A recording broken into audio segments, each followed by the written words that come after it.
Bienvenidos a este 10º capítulo de El Ignorante y el primer episodio de La Otra Historia. Hoy, en La Otra Historia, el Imperio Romano del Este, Bizancio, la historia no eurocentrista.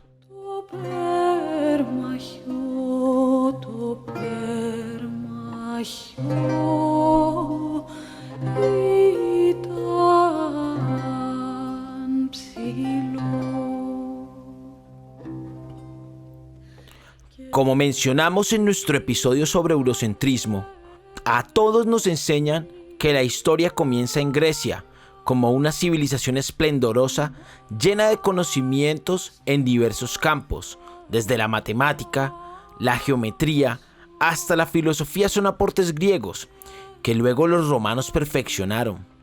Desde la caída del Imperio Romano en el 476, se cierra un ciclo para la humanidad que los historiadores llaman la Antigüedad, y se abre otro que duró 1000 años, al cual llaman la Edad Media.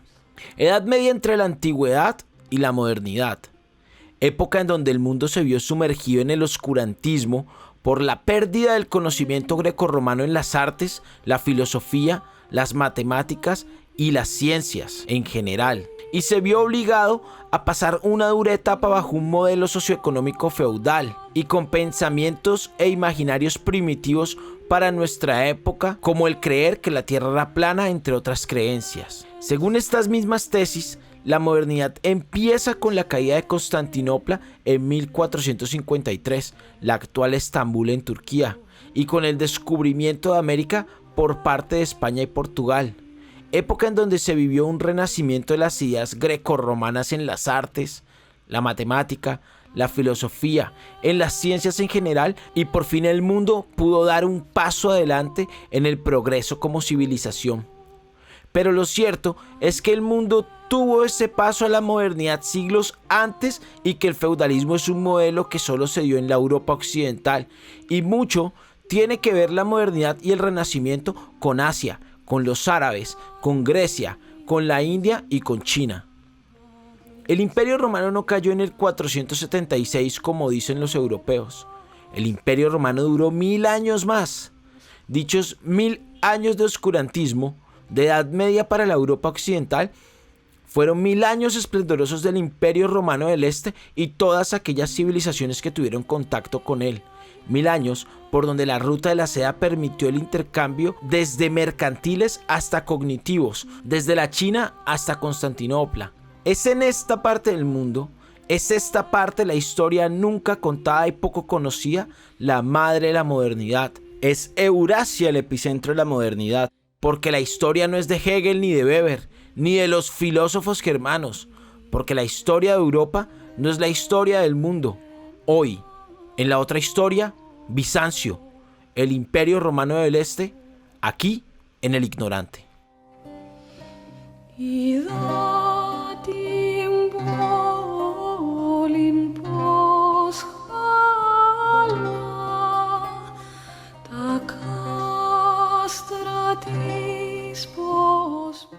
Hola, hola, bienvenidos a todos a este nuevo capítulo de El Ignorante.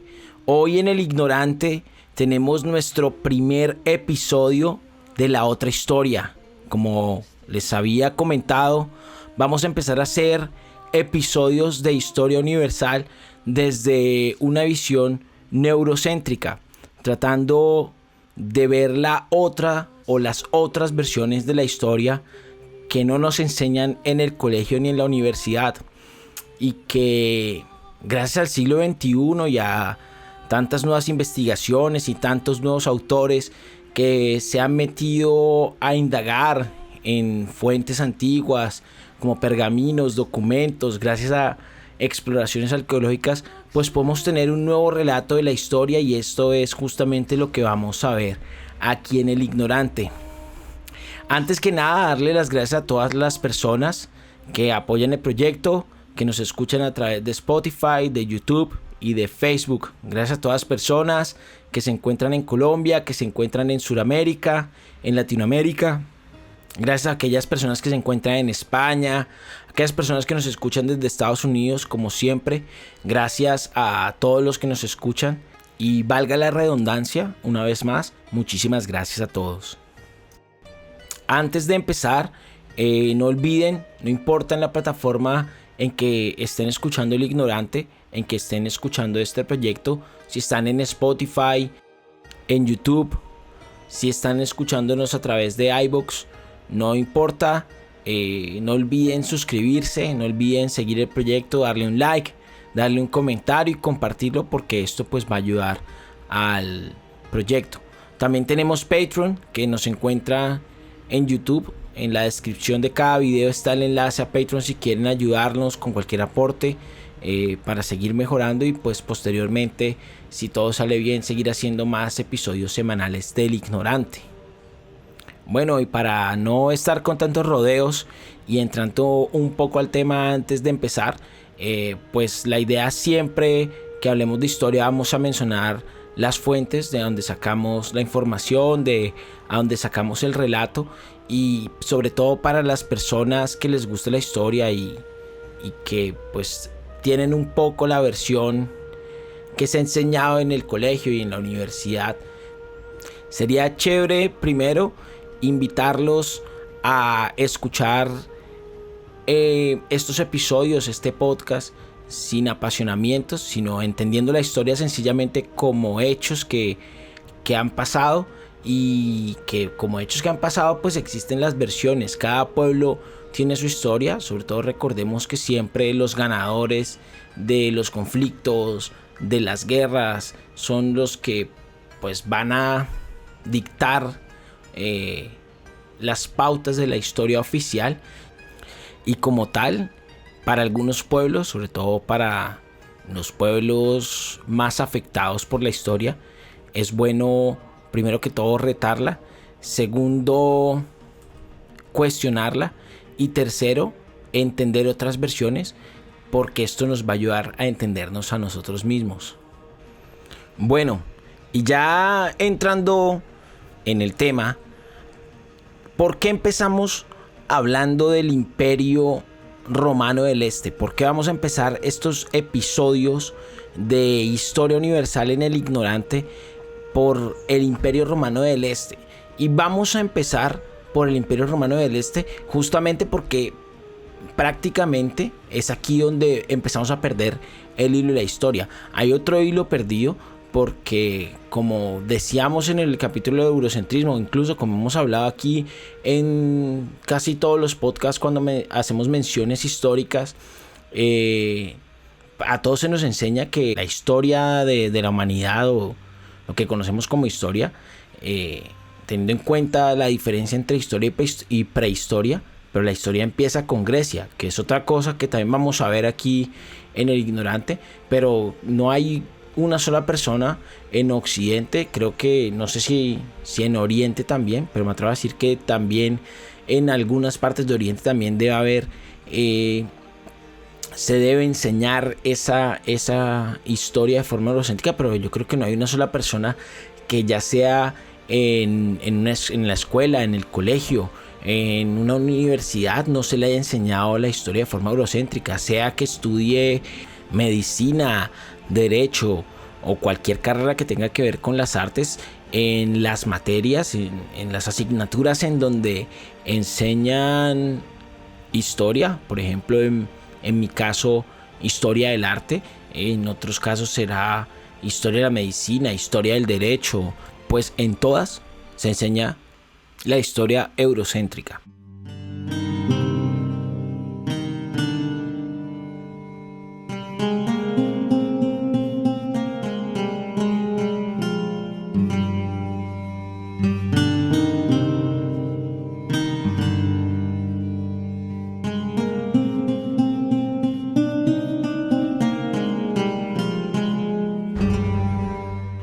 Como hablábamos, a todos se nos enseña que en el 476, cuando cae el Imperio Romano en Occidente, acaba la antigüedad y el mundo entró en la Edad Media.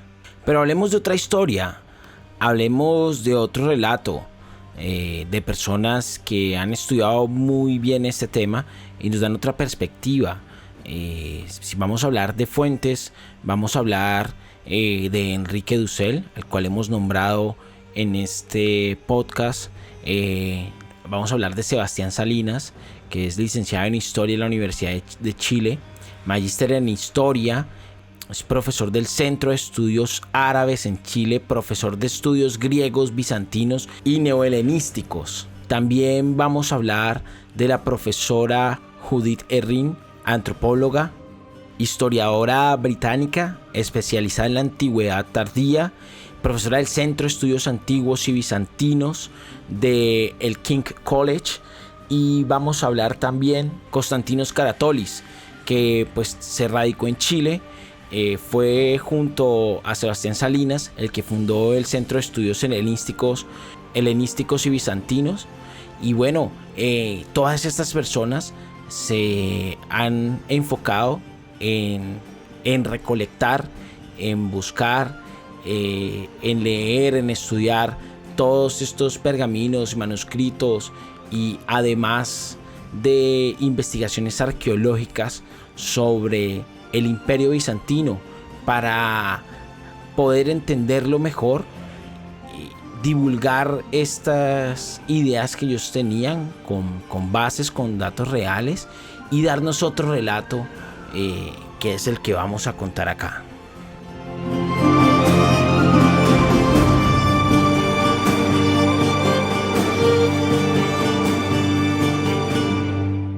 Bueno, y como decíamos anteriormente, vamos a empezar así. El Imperio Romano no cayó en el 477, cayó 1000 años después.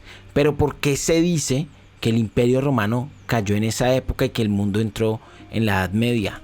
Pues como lo hemos dicho aquí, esa fue una época que solamente vivió el mundo europeo, el mundo europeo occidental. En verdad, el mundo europeo occidental cae en esto que llama la Edad Media justamente por esa caída del Imperio Romano de Occidente. Pero ¿qué fue lo que cayó en verdad? Lo que cayó en verdad no fue el Imperio Romano. Lo que cayó en verdad fueron las provincias de Occidente en el Imperio Romano, ya que el emperador Constantín I, en el siglo II, ya había declarado la ciudad de Constantinopla, hoy la actual Turquía, en esa época llamada Bizancio, debido a un rey griego llamado Visas. Él había declarado esa ciudad como la nueva capital del imperio, y sobre esa capital, sobre esa nueva capital, él quería construir la nueva Roma, Nova Roma, como él la llamó. Pero ¿por qué Constantín traslada la capital del Imperio Romano, deja de ser Roma y pone una nueva capital llamada Nova Roma, posteriormente Constantinopla o Constantinópolis? Pues había muchísimas razones. La primera era que en Oriente, por las rutas comerciales, la ruta de la seda, de la cual hemos hablado ya en muchísimas ocasiones, por la misma antigüedad histórica que tenía esta región, la región de la Medialuna Fértil, la región del Mediterráneo, la región de la península árabe, la región persa, por toda la historia que se había llevado allá, era una región mucho más próspera de lo que era la Europa occidental.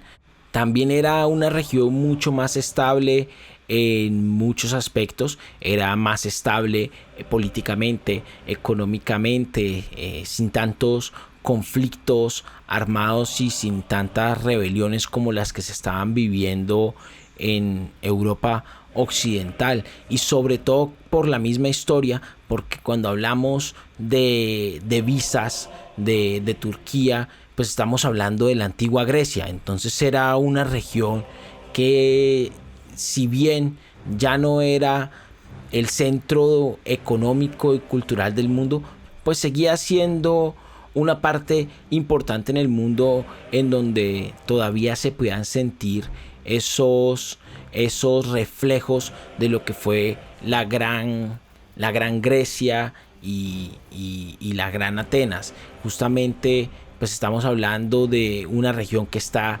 cerca de Chipre, cerca de Atenas, y que geográficamente está muy bien ubicada para unir a esos dos mundos, lo que es Oriente, Asia, y lo que es Europa occidental. También pues cabe resaltar que la inestabilidad que se estaba viviendo en Occidente pues hacía pensar que esas provincias pronto caerían. Otro punto importante es que Constantino es el primer emperador en convertirse al cristianismo.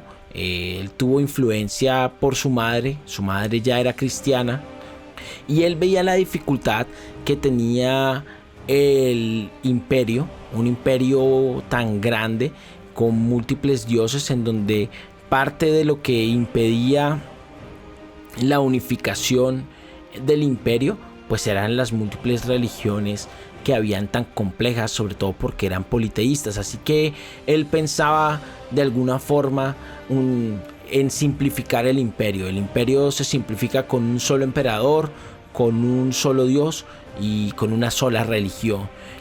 Y pues es justamente en Milán, en el edicto de Milán en el 313, en el cual el emperador Constantino primero ve con buenos ojos al cristianismo y segundo les concede la libertad para reunirse, para practicar su culto sin miedo a sufrir persecuciones que habían sufrido 303 años por parte del Imperio Romano, el cual amenazaba al mundo cristiano y a la cristiandad.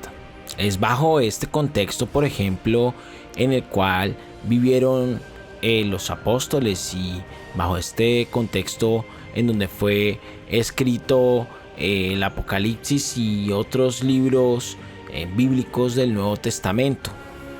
Otro evento importante sin duda es el Concilio de Nicea, en el cual ya se reúne Constantino con el Papa y con otros obispos cristianos, en donde se reunieron pues a hablar cuestiones cristológicas como la naturaleza de Dios, la relación que hay entre Dios, entre el Padre, entre el Espíritu Santo, y con esto se daría la primera doctrina cristiana uniforme del Imperio Romano, para así tener esta primera versión de el cristianismo romano, que justamente nace en Asia, nace en el este.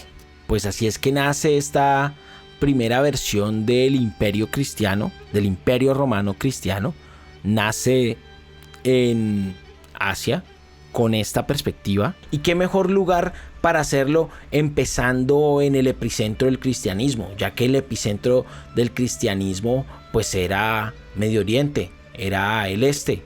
La iglesia ortodoxa, la iglesia cristiana, las primeras iglesias cristianas pues nacieron fue en Oriente, y esto lo llevó a tomar esa decisión de fundar la nueva Roma, Constantinopla.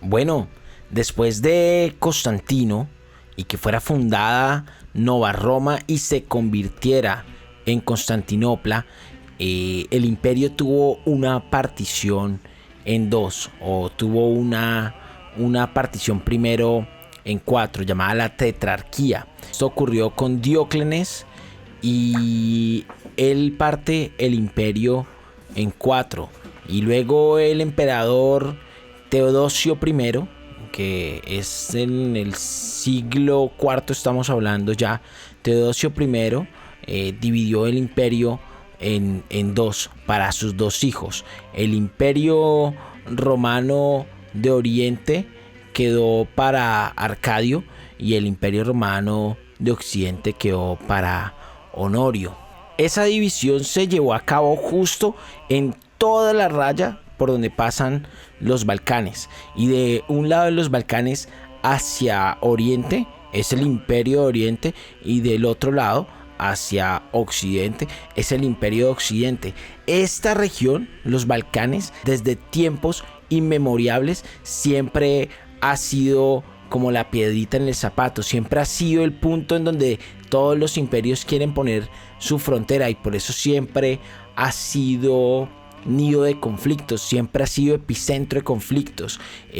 Justamente Winston Churchill en la Primera Guerra Mundial, antes de la Primera Guerra, siempre hablaba de los Balcanes como los malditos Balcanes.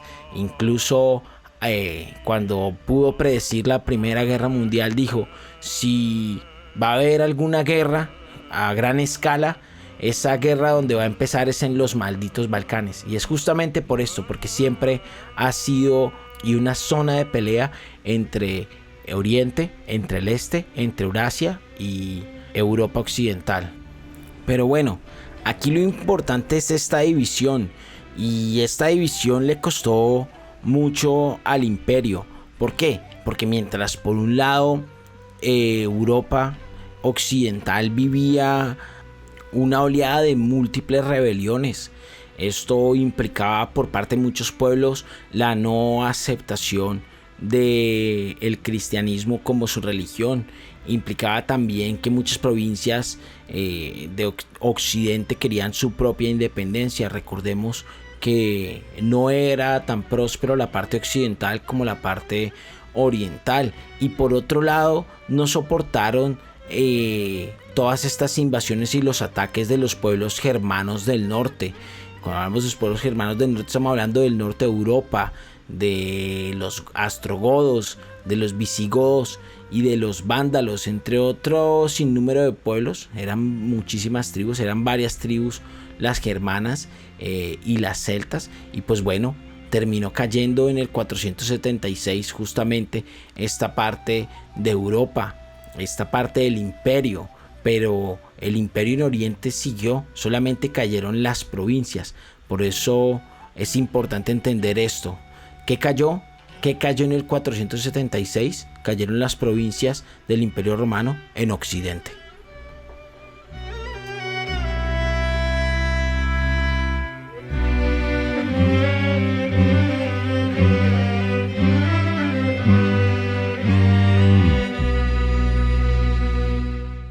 Bueno, y mientras Europa entonces entraba, Europa Occidental, entraba en lo que se llama la Edad Media, en esta etapa de oscurantismo, Constantinopla, Estambul, Bizancio entraron en una época esplendorosa en donde se empezó a gestar una increíble ciudad y una gran civilización, la cual fue la envidia del mundo para todas las civilizaciones euroasiáticas y europeas occidentales. Y para entender esto hay que entender por qué se da tanto esplendor en una ciudad que hacía menos de un siglo, o por lo mucho un siglo, había sido fundada por el emperador Constantín. Y es que en esa parte del mundo ayuda algo, y es que esta gente que vivía en Bizas era griega y tenían un pasado de esa esplendorosa civilización griega, la cual hacía y facilitaba que se identificaran mucho más fácil los romanos con los griegos y los griegos con los romanos, que los romanos y los griegos con los bárbaros, con los germanos. A pesar de que Grecia había caído hace muchísimo tiempo, el legado de los griegos no murió ni lo destruyeron. Por el contrario, en esta parte del mundo siguieron estudiando a Platón, siguieron estudiando a Aristóteles, siguieron estudiando a Pitágoras, seguían hablando en griego, tenían una gran escritura, tenían un sinnúmero de textos y una producción de conocimiento que había seguido a lo largo de la historia. Podríamos decir incluso que es la segunda parte, que Bizancio, que Bizas, que Constantinopla es la segunda parte del imperio griego, que duró 1000 años. O si lo vemos desde otro punto de vista, es la unificación entre los dos imperios, el imperio greco-romano. En el año 330 se fundó o alrededor del 330 se fundó la Universidad de Constantinopla. Hágame el favor, 330 y estamos hablando de una universidad en el corazón del mundo, en Eurasia. La escuela cristiana o escuela superior cristiana, en donde se enseñaba derecho, filosofía, textos gramáticos y retóricos. Acudían muchos juristas de todas partes del imperio, tanto para enseñar como para aprender, y se prestaban servicios de cancillería de Estado. El imperio romano del Este era un estado, a diferencia de los reinos occidentales, que eran una monarquía totalmente absolutista, con un modelo feudal.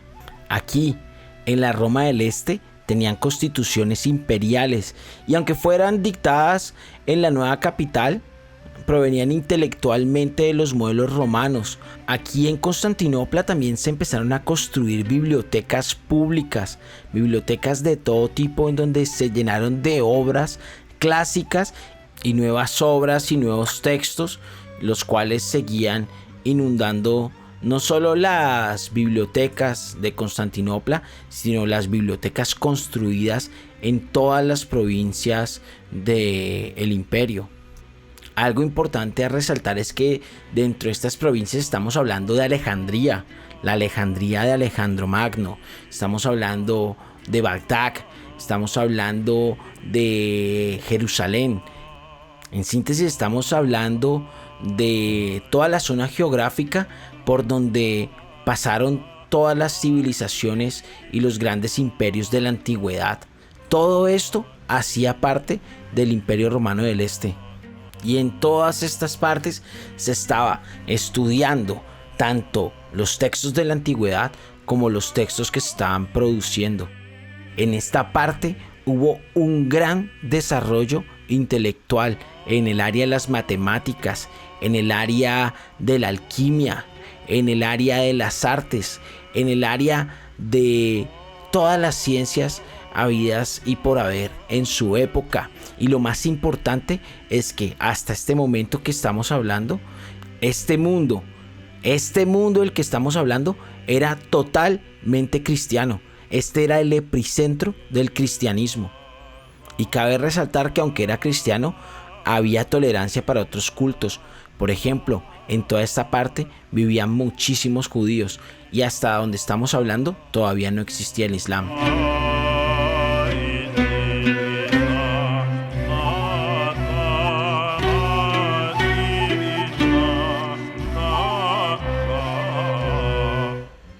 En la fundación de Constantinopla, esta ciudad, Constantín I le metió muchísimo billete, apostó literalmente por trasladar la capital del imperio a esta parte del mundo, como lo habíamos mencionado. Y cuando hablamos de trasladar la capital del mundo, implica trasladarla por completo, con sus instituciones gubernamentales y jurídicas.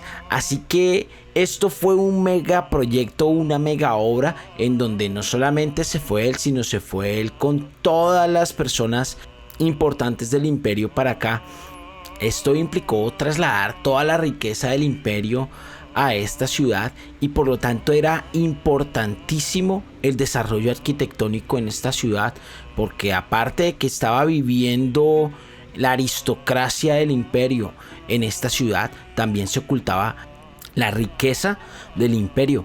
Por eso se crearon las murallas, y si ustedes ven en fotos, si ven en documentales, o si tienen la oportunidad de ir a Estambul y visitar la antigua Estambul, van a encontrar una ciudad totalmente rodeada por un sistema de murallas que son altísimas y que tenían varios metros de ancho, y era justamente para proteger a la aristocracia de las invasiones de los bárbaros por el norte, de los europeos, de las tribus europeas bárbaras, y del este, que provenían las invasiones persas. Y bajo este concepto de seguridad y de prosperidad se creó una increíble arquitectura que es la que se encuentra hoy en la antigua Estambul. Y sin duda una de las mega obras que se construyó durante esta época es la Catedral de Santa Sofía, catedral inaugurada en el año 306 y sirvió como eje fundamental de la Iglesia Ortodoxa de Constantinopla. La Catedral de Santa Sofía tiene un gran simbolismo porque para Constantino representa lo que era el nuevo proyecto, ya que Sofía no era ninguna santa. Sofía significa sabiduría, así que la Catedral de Santa Sofía es la catedral de la santa sabiduría, justamente para hacerle un tributo a ese pasado griego, a ese pasado de conocimiento, que para Constantino dicho poder, dicha sabiduría residía en Dios. Y esta catedral de Santa Sofía, o como esta catedral, no existía un lugar así, por lo menos en Eurasia y en Occidente, hasta la construcción de la Catedral de San Pablo.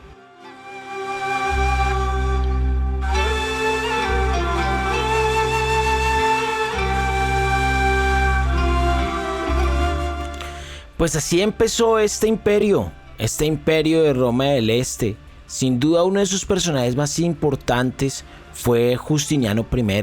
Justiniano I es importantísimo porque primero es el emperador que intenta recuperar las provincias perdidas en Occidente. Esto por varias razones. Primero quería recuperarlas y negociar la paz con la gente de Occidente y con los pueblos bárbaros y mejorar su imagen ante los persas. Él pensaba que si podía recuperar las provincias de Occidente, pues podría primero tener un imperio más poderoso y segundo atemorizar a sus rivales persas. Ya en la época de Justiniano I estamos hablando ya del siglo V, del siglo VI, entre finales de los años 400 y el año 500. De hecho, Justiniano ha sido uno de los emperadores romanos, para Occidente los emperadores bizantinos, que más tiempo ha durado en el trono, pero también de los que más influyó en el imperio y posteriormente también en Europa. Pues uno de sus grandes aportes es el Corpus Juris, que es, hace alusión al libro de las reformas bizantinas, las reformas legislativas, las cuales son la base o el pilar de lo que es posteriormente el derecho en Europa occidental, y pues se retoman gracias al descubrimiento que hubo de estos textos en Digesto, Italia, en el siglo XI. Estos textos justinianos que para los que estudian derecho y para los que estudian abogacía o los que son abogados, muy seguramente pues conocen estos textos. Y pues estos textos del Corpus Juris o el Corpus Juris es una gran recopilación de los principios generales del derecho. Está el libro sobre el derecho y la jurisdicción, está el libro sobre la doctrina general de protección judicial de la prosperidad y demás derechos romanos, está el Rebus, que son las obligaciones y contratos, hágame el favor, regulando todo lo que tiene que ver con contratos dentro del imperio. Está el Vilicius, que son las obligaciones de la familia. Está el Testament, el Condolis, que tiene que ver todo con herencia, legado y fideicomisos. Está la herencia petroniana o materias referentes a los derechos reales, las obligaciones de la familia real. Y está el derecho penal. También tiene otras partes como el código tributario y pues la parte del derecho financiero y administrativo. Justiniano tuvo una época también impopular y estaba cruzando por un momento difícil porque pues estaba pasando el imperio por una crisis ya mencionada por las invasiones bárbaras y por las invasiones persas, en donde pues estaba viendo afectado tanto el comercio y las rutas comerciales del imperio, lo cual hacía que se presentaran insurrecciones dentro del imperio, y él es recordado porque en una de estas insurrecciones citó a la paz, para firmar la paz con un montón de miles de insurrectos dentro de su ciudad en el hipódromo. Vale mencionar también que Constantinopla, como buenos herederos de los romanos, también tenían sus actividades circenses, su circo, el cual ya no pues ya no eran las luchas, sino que eran las carreras de carruajes de tracción animal, en este caso de los caballos. Pero entonces este episodio pues es muy popular porque Justiniano los citó a todos en el hipódromo, y justamente en el hipódromo, cuando todos estaban, los hizo asesinar a todos. Pues estos insurrectos habían destruido, habían quemado la iglesia, la catedral de la ciudad, y justamente pues con esta excusa, con este pretexto y con la necesidad de mejorar su imagen, pues construyó Santa Sofía. Además de que pudo expandir de nuevo el imperio, romano hacia algunas provincias que fueron recuperadas, todo lo que tiene que ver el norte de Europa y parte de algunas ciudades de lo que hoy conocemos como Italia. Dentro de esta es la ciudad de Ravenna.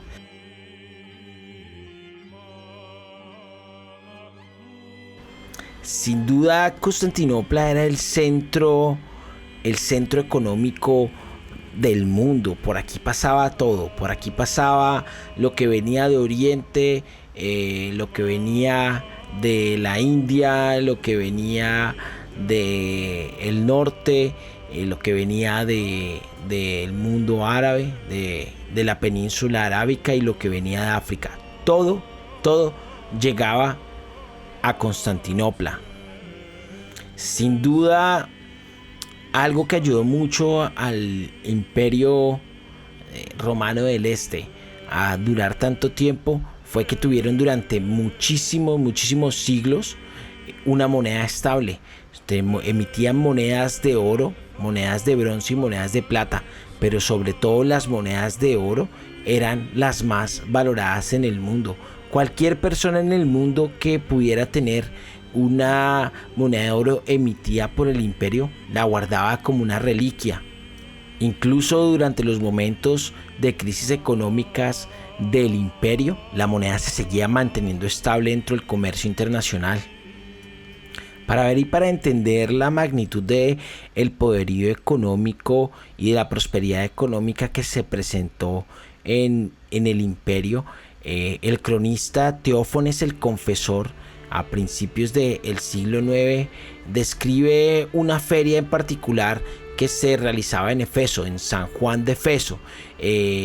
Esta feria de San Juan de Éfeso representaba un gran acontecimiento comercial para toda Eurasia, o lo que llaman Asia Menor, ya que los funcionarios de la administración central podían grabar a la feria de Éfeso obteniendo importantes sumas de monedas de oro.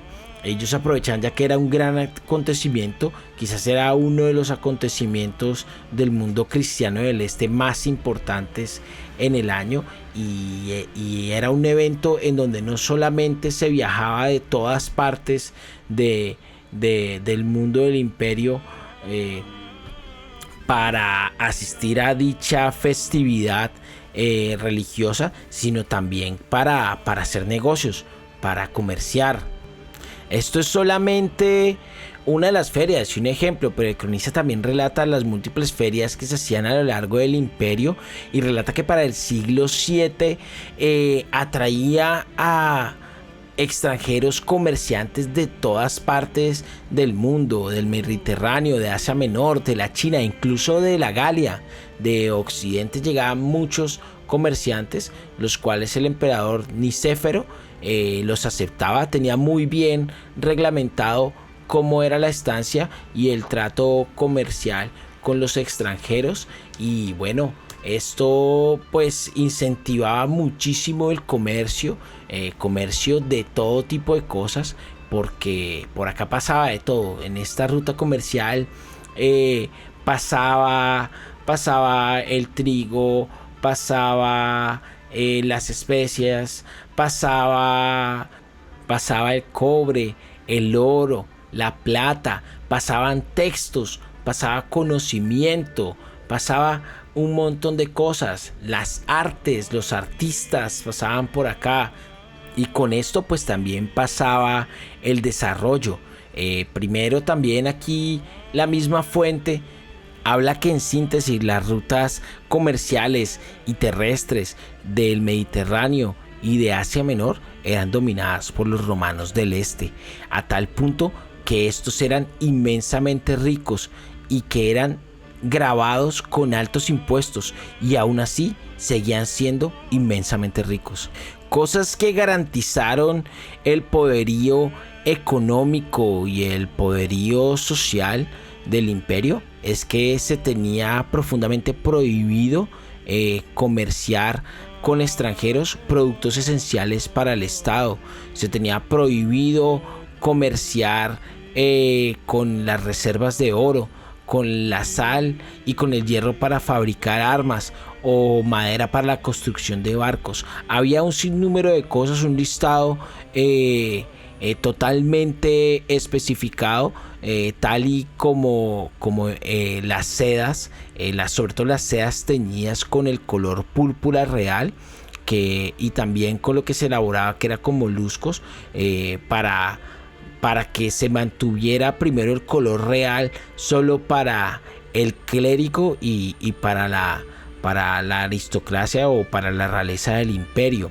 En esta época realizar prendas de color morado pues era muy difícil, era incluso pues imposible. Solo existía esta forma, y por eso la seda y esta seda teñida en especial era supremamente carísima y era símbolo de estatus, y como tal la aristocracia, el clérigo, los iconoclastas del imperio querían mantenerlo para diferenciarse con el resto del mundo. Hay otro punto importante también que estaba prohibido comercial o mencionarlo, y el cual es el fuego griego. ¿Y qué es el fuego griego?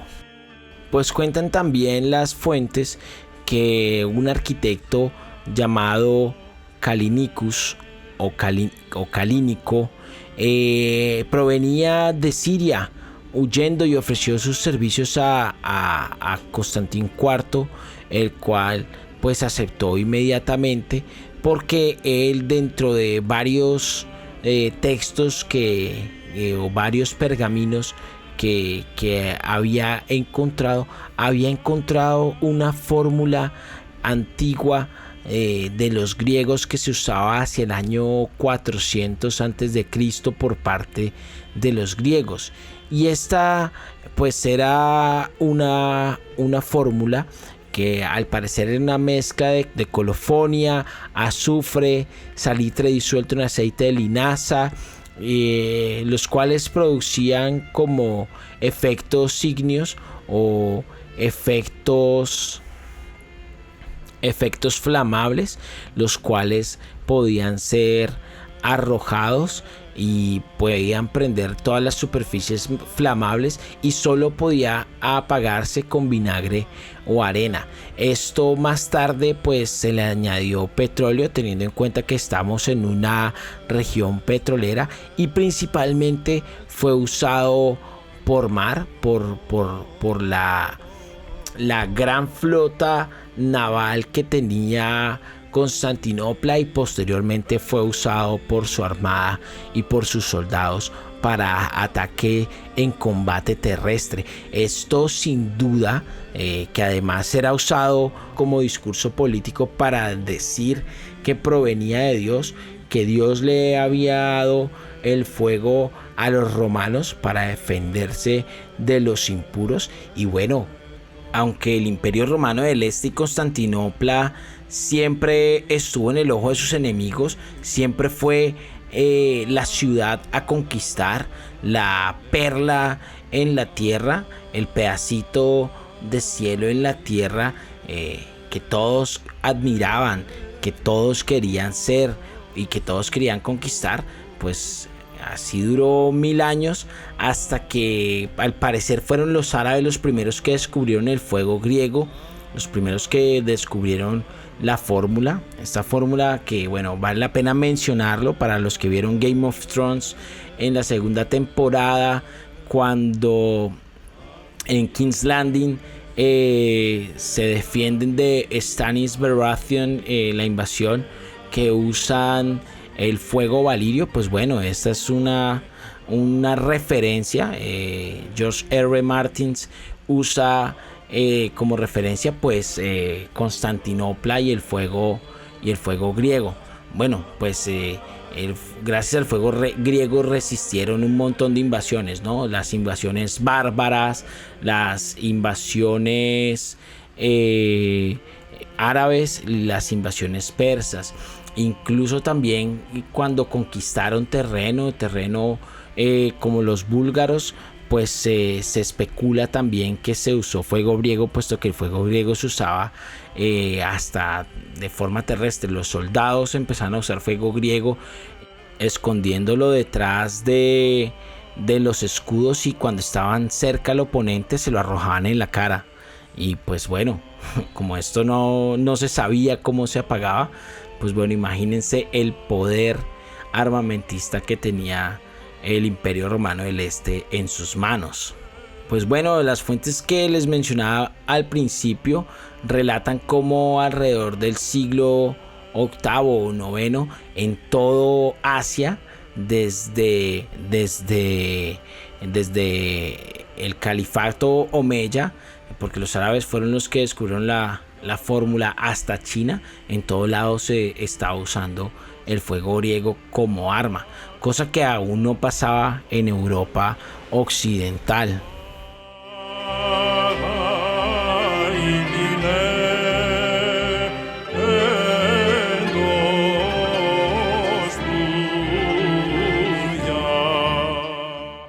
Pues justamente aquí es quizás donde podemos empezar a hablar de la decadencia final del Imperio Romano del Este. Influyó mucho en que sus enemigos pudieran descubrir el poderío del fuego griego, que es el principio alquímico de lo que más tarde serían las armas de fuego, como los cañones, la artillería, y que empezarían a cambiar la guerra y los combates.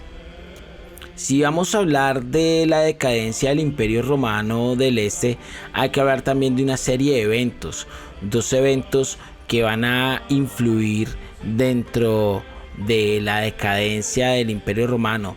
El primero es el nacimiento del Sacro Imperio Romano Germánico, nacimiento que se da por parte de los sajones, de lo que hoy se conoce como Alemania, Italia, que hay que decirlo, cuando existió el Imperio Romano en esa parte del mundo, las tribus germanas eran enemigas y ellas se proclamaron a sí mismas como el Sacro Imperio Romano Germano, y en donde se proclamaban a sí mismos como los verdaderos herederos del Imperio Romano. Es aquí donde nace la rivalidad entre estos dos imperios históricamente, y es aquí el por qué no se le reconoce al Imperio Romano del Este como el Imperio Romano, sino que se le llama Imperio Bizantino,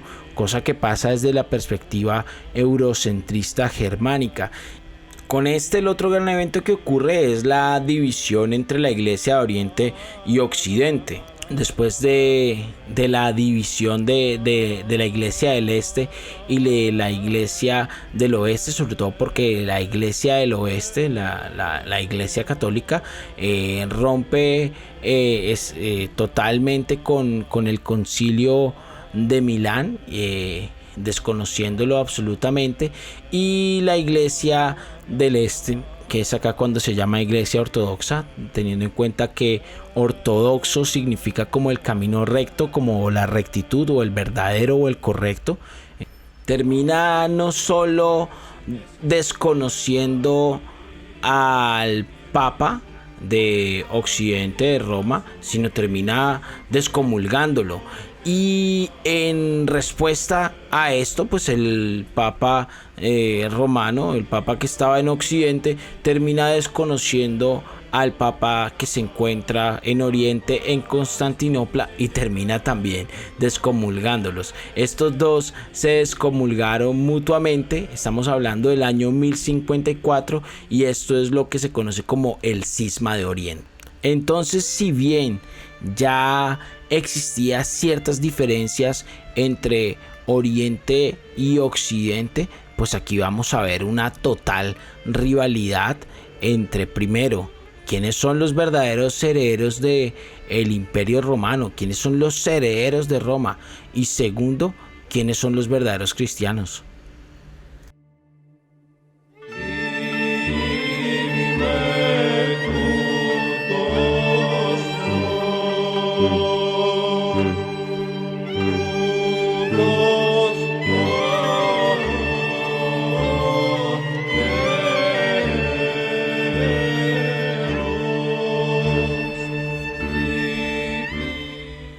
Aunque para muchos historiadores dicen que la caída de Roma se da con la invasión de los turcos, con la invasión del Imperio Otomano, para otros historiadores tiene que ver con la Cuarta Cruzada. Ya parados en el siglo XII, estamos en pleno siglo XII, y ya pues se había dado esa ruptura entre las dos iglesias, pues aún seguían o intentaban tener cercanía, sobre todo por la amenaza que implicaba el Islam, que implicaban los árabes, en donde el califato omeya ya tenía un gran dominio de esta parte del mundo. Sus dominios se empezaban en la península ibérica, en España, en Córdoba, el califato de Córdoba, que también Córdoba en esta época era otra ciudad espléndida. Se dice que de Europa la única ciudad que podía competir en cuanto a majestuosidad a Constantinopla era Córdoba, pues iniciaba acá, pasaba por todo el Mediterráneo africano hasta llegar a la media luna fértil y sobre todo a Tierra Santa. En esta época Jerusalén estaba bajo el dominio de los árabes, entonces había una necesidad de recuperar Tierra Santa para el mundo cristiano. Pues esta Cuarta Cruzada no había tenido éxito. Esta Cuarta Cruzada se preparó con Inocencio III y se preparó con Enrique IV de Alemania, que tenía pues bastante rivalidad con Isaac II de Angelo, que en ese entonces era el emperador de Constantinopla, el emperador de Roma de Oriente. Pues en esta cruzada, teniendo en cuenta que Inocencio tenía deseos de establecer una autoridad en el mundo cristiano oriental, pues ante el fracaso de la cruzada, pues los cruzados empezaron o desviaron su rumbo de Jerusalén y empezaron a atacar ciudades del Imperio Romano del Este. Dentro de esas, Caledonia, Crisópolis sin éxito, y posteriormente entraron al Bósforo y el ejército cruzado entró por el Cuerno de Oro al Constantinopla, los cuales después de varios días de asedio lograron hacer unas brechas en las murallas de Constantinopla y pues lograron entrar. Los mismos cristianos, los cristianos de Occidente, entraron a la ciudad de los cristianos de Oriente y la vaciaron completa. Se robaron todo lo que pudieron, hicieron un desfalco tremendo, el cual para muchos historiadores significó la verdadera caída del Imperio Romano del Este. Aquí es donde empieza la verdadera caída para muchos. Este desfalco fue un desfalco monumental que terminó con piezas de arte, con numerosos libros y escritos. La biblioteca fue vaciada, muchos textos fueron destruidos, fueron quemados. Fue un desfalco muy grande, una destrucción muy grande, la cual se vivió acá, y que mucho de este material terminó en Venecia, porque lo más triste es que primero se lleva a cabo bajo las flotas comerciales de Venecia, pues la cual era una ciudad que tenía muy buenas relaciones comerciales con Constantinopla, y fue usada no solo para transportar a los cruzados, sino que también denuncian que hubo traición, ya que los cruzados se aliaron con los turcos para realizar dicho saqueo.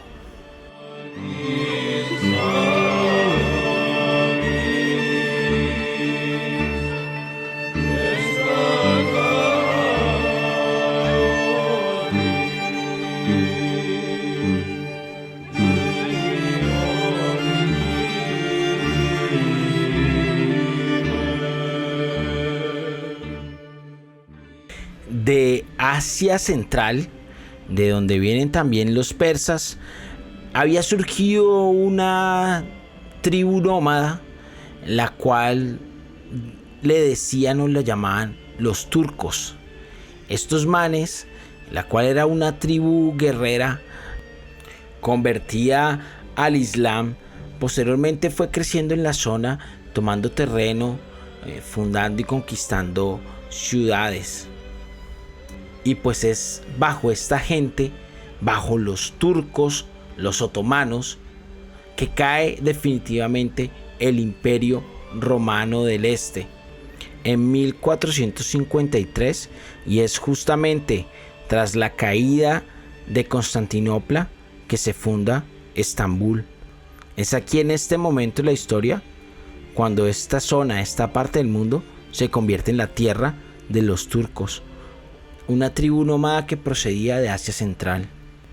Mehmed II, un sultán turco conocido como el Fahid o el conquistador turco otomano, se había obsesionado completamente con Constantinopla la primera vez que la vio. Textualmente él la describe como aquella ciudad en el cruce entre dos mares y dos continentes. Parecía un diamante engastado entre dos zafiros y dos esmeraldas para formar la piedra más preciosa en un anillo de imperios universales. Es así como el 29 de mayo de 1453, de acuerdo con el calendario juliano vigente en esa época, ocurre dicho hecho histórico que pone fin a un imperio partido en tres partes, en tres historias: el imperio grecorromano, que tuvo vigencia por más de 2000 años. Los turcos atacaron la ciudad con cañones, logrando penetrar las inquebrantables murallas que habían estado de pie y que habían sido el símbolo de la fortaleza de Constantinopla durante más de 1000 años. Es aquí el verdadero fin del Imperio Romano. El Imperio Romano del Este dejó un legado increíble, tanto en ciencias, en matemáticas, en alquimia y en filosofía, conocimiento que se expandió por todo el mundo árabe y posteriormente a Europa a través de Italia y a través de España.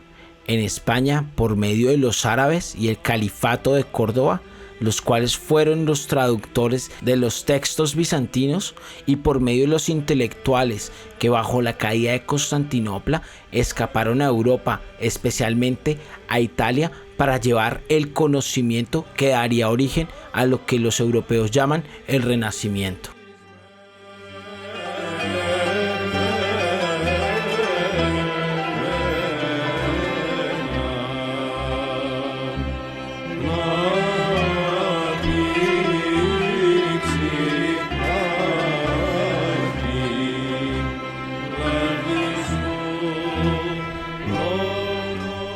Bueno, muchísimas gracias a todos los que se quedaron hasta acá.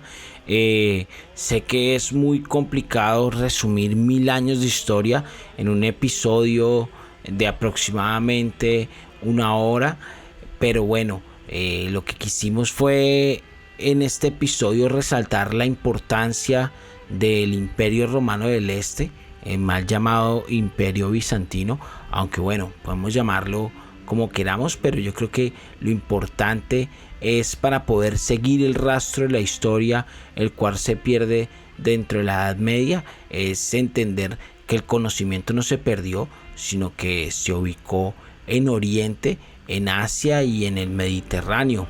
Es aquí donde sigue el conocimiento. Incluso podríamos hablar que dentro de esta parte del mundo no se vivió ninguna Edad Media. Incluso el sistema y el modelo económico y político del Imperio Romano del Este pues no era feudal. Hubo episodios durante su existencia en donde pues intentaron surgir señores feudales y grandes latifundistas, pero el imperio supo cómo contrarrestar esto a través del derecho y a través de leyes. Posteriormente pues este conocimiento lo toman los árabes, se traspasa a ellos, y ellos son los herederos naturales del conocimiento romano, el cual posteriormente pues lo expanden por España y por las colonias que tenían ellos dentro de Europa. Bueno, me queda por decirles a todos los que se quedaron hasta este momento que muchas gracias por apoyar. Espero les haya gustado este primer episodio de la otra historia. Fue algo complejo pues porque pues es el primer capítulo de historia que se hace acá en El Ignorante como tal, y esperamos pues ir mejorando el relato, y ojalá que no se torne tan aburrido. Posteriormente pues yo creo que en la medida en que sigamos haciendo este ejercicio de contar historia por medio del podcast, pues iré mejorando mi relato de tal forma que cada vez se haga mucho más interesante.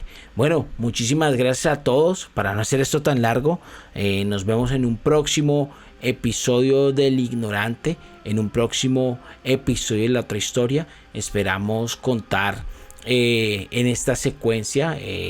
El próximo capítulo que vendría sería hablar del mundo árabe, del califato de Omeya, para poder hablar del Renacimiento, de la influencia que tuvo el califato Omeya, el mundo árabe y por supuesto España en todo el Renacimiento europeo.